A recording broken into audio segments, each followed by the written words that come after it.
Ang sangguniang kabataan sa munisipalidad sa Albuquerque, Bohol tutok sa edukasyon o kahimsog sa mga ilang mga kabatanunan ilalom sa ilang tulak karunungan project ug sulong kalusugan program. Ug aron atong madunggan ang dugang pang mga detalye sa ilang mga programa atong makahinabi si Sangguniang Kabataan Municipal Federation President Kien Alfe Garsuta. Maayong hapon, Kien. May hapon, Secretary Martin Andenar.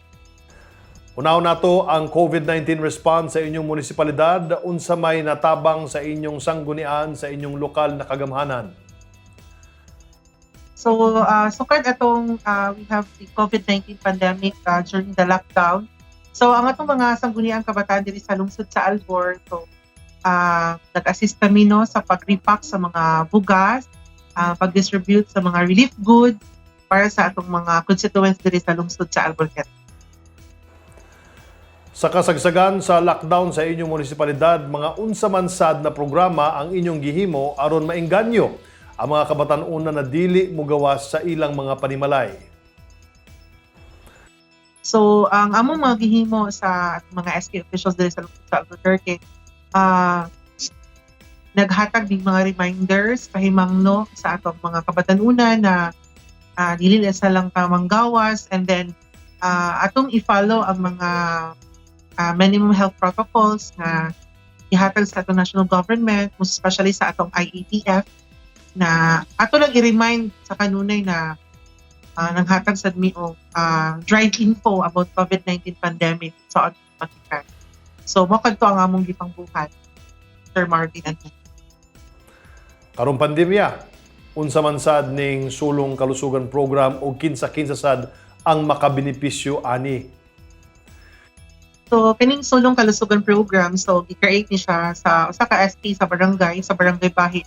So, ang nakabenepisyo ani sir is ang atong mga kabatanunan nga nag-edad sa 10 below. So, mo ni siya mga nag-eskwela sa primary and elementary.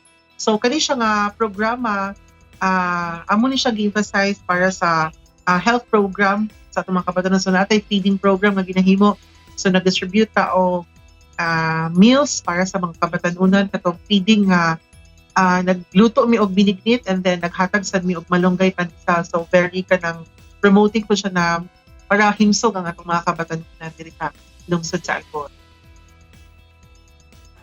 Karon nabalik na sa pag-eskwela ang atong mga estudyante, unsa man ang programa ug tabang ang atong nahatag para kanila? So last July, so among gi-launch ang Tula Karunungan Project. So kani siya nga Tula Karunungan Project is mobile Kariton classroom ni siya nga among gi-organize para matabangan na mo itong mga kabatanunan mo, especially wala pa man tayo face-to-face class sa pagkakaroon.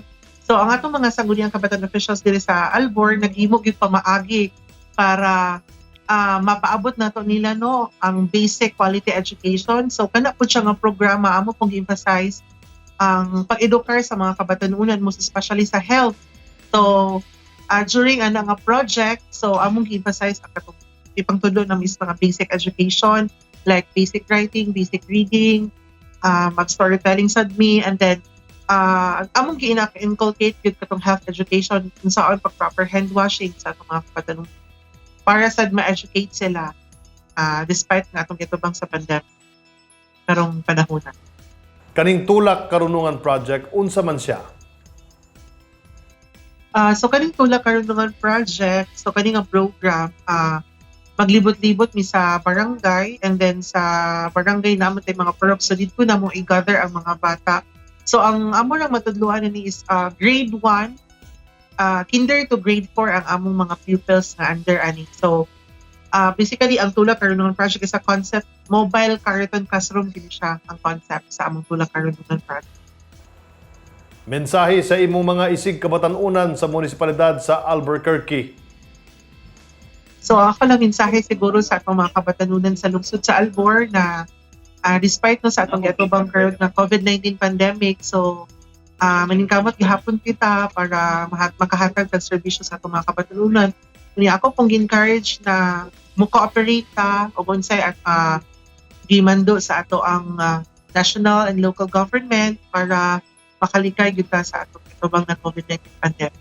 And then let's try to help one another para gyud makuan gyud nato ang solusyon nato problema nga atong gitubang karong panahon.